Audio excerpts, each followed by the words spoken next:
To truly understand where we are today, sometimes you have to go back to the moment everything quietly changed. For China, that moment came in 1978. If you walk through Beijing now, you see towers of glass and steel rising into the sky, the visible proof of the world's second-largest economy.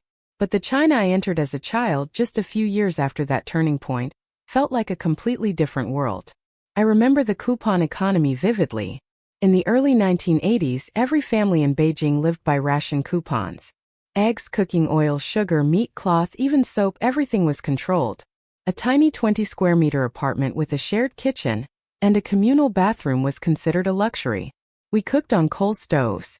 Power outages weren't rare. They were normal. Scarcity wasn't an exception. It was daily life. To grasp why 1978 shook the nation, you need to understand what came before it. By the mid-1970s, China's economy was barely functioning. Decades of rigid central planning and political upheaval had taken their toll.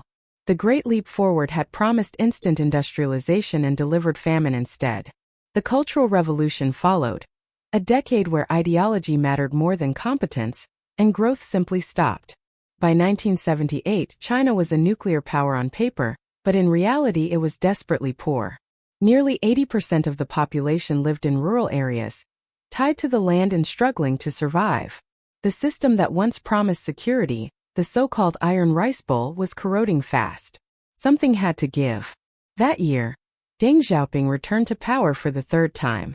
A pragmatist shaped by failure and exile, he inherited a nation on the edge. And instead of arguing about ideology, he made a radical choice. Solve problems first. His famous words captured it perfectly. It didn't matter whether the cat was black or white, as long as it caught mice. That was the signal. China was about to change. What happened next is often misunderstood. Deng didn't flip a switch labeled capitalism. There was no shock therapy, no overnight dismantling of socialism. Instead, he experimented.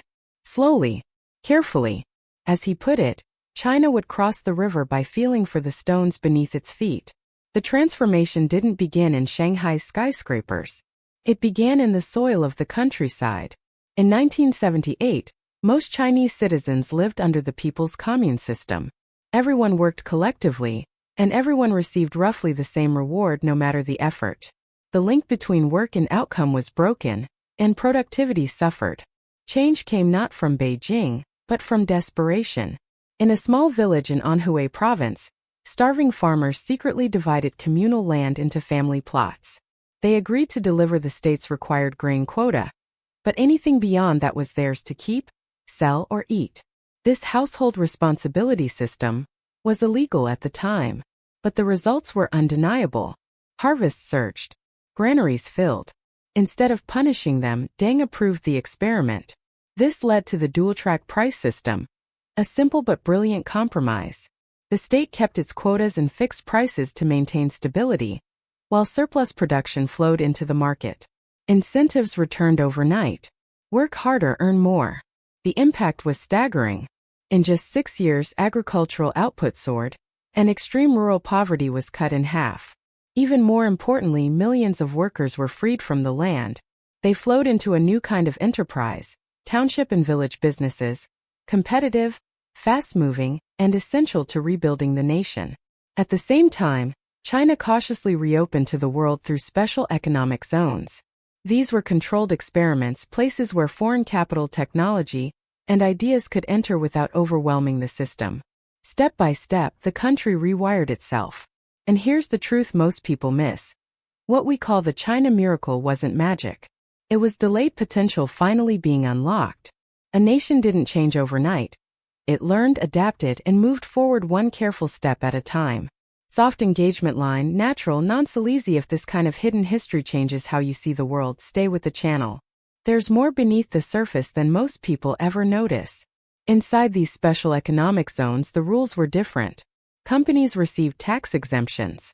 They were offered cheap land. They could hire and fire freely. Profits could be sent back home. This wasn't uncontrolled capitalism. It was a carefully managed release of pressure. A controlled explosion. The most famous example was Shenzhen.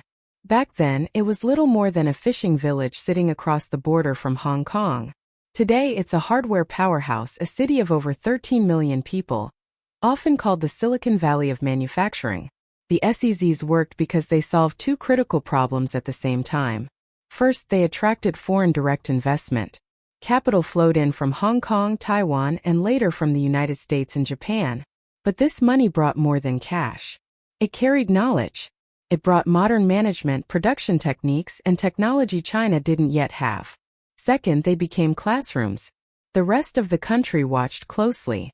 Officials learned how foreign capital behaved. They learned what worked, what failed, and how to regulate without suffocating growth. When the sky didn't fall and prosperity followed, the experiment expanded. By 1984, 14 more coastal cities opened their doors. A single point became a line. The line became a coastline. China was quietly integrating into the global supply chain. This gradual opening allowed China to avoid the shock that destroyed many developing economies. Instead of collapsing, it became the world's processing hub, importing components, assembling them with low-cost labor, and exporting finished goods. This export-led model would define the next 3 decades. But by the mid-1990s, the easy wins were gone. Farmers were productive. Export zones were booming. The private sector was rising. Yet at the center of the economy sat a growing problem: the state-owned enterprises. These industrial giants carried the old promise of lifetime jobs, housing, healthcare, and pensions, but they were bleeding money. By 1998, most were operating at a loss. The government faced a brutal choice: keep subsidizing failure or reform and risk unrest. Under Premier Zhu Rongji, China chose reform. The slogan was simple and ruthless: grasp the large, let go of the small.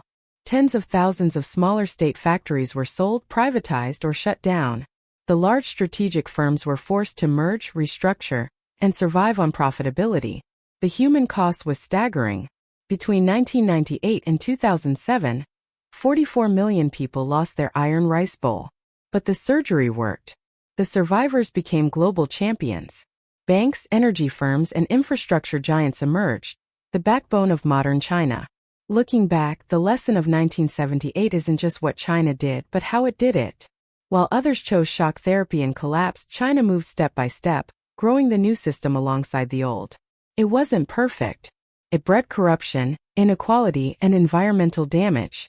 But it worked. From coal stoves to facial recognition payments, that is the legacy of 1978. The year China stopped fighting the world and started learning from it. The year the cat began catching mice and never stopped. While the countryside reinvented itself, Beijing prepared to reconnect China with the world. For decades, isolation had been doctrine, but modernization demanded capital, technology, and exposure. Full opening was politically impossible, so Deng chose containment through experimentation. Special economic zones were created, controlled laboratories where old rules were suspended. Shenzhen, Zhuhai, Shantou, and Xiamen became gateways. Foreign firms received tax breaks, cheap land, and labor flexibility. Profits could leave the country. Capitalism was allowed, but only inside the fence. Shenzhen transformed fastest. Once a fishing village, it became a metropolis of millions, a hardware innovation hub rivaling Silicon Valley. SEZs solved two problems at once. They attracted foreign investment and imported knowledge while allowing the rest of China to observe safely. When success became undeniable, the model expanded. By 1984, more cities opened. China integrated into global supply chains without economic shock, becoming the world's assembly floor. By the mid-1990s, early reforms had run their course. Agriculture thrived. Exports surged. Private firms rose. But state-owned enterprises remained a cancer. Millions employed, guaranteed housing and pensions, but hemorrhaging money. By 1998, most operated at losses. The government faced a brutal choice. Chose surgery. The policy was clear: keep the large, release the small. Tens of thousands of small SOEs were privatized or closed. Strategic giants were restructured and forced to survive. The cost was staggering. Between 1998 and 2007, 44 million workers lost lifetime guarantees. But the economy healed. Surviving SOEs became global champions. A hybrid system emerged: state control over finance and infrastructure, private dominance in manufacturing and tech. China rejected shock therapy. It grew around inefficiency until reform became survivable. Dual-track pricing softened transitions. Stability prevented collapse. Growth followed. GDP averaged nearly 10% for 4 decades. Living standards transformed. Coal stoves became digital wallets and facial recognition. 1978 was the year China stopped resisting reality and started adapting to it. The old model now faces limits, demanding new reforms focused on consumption and innovation. But none of it would exist without the gamble of that year, when the cat learned to catch mice.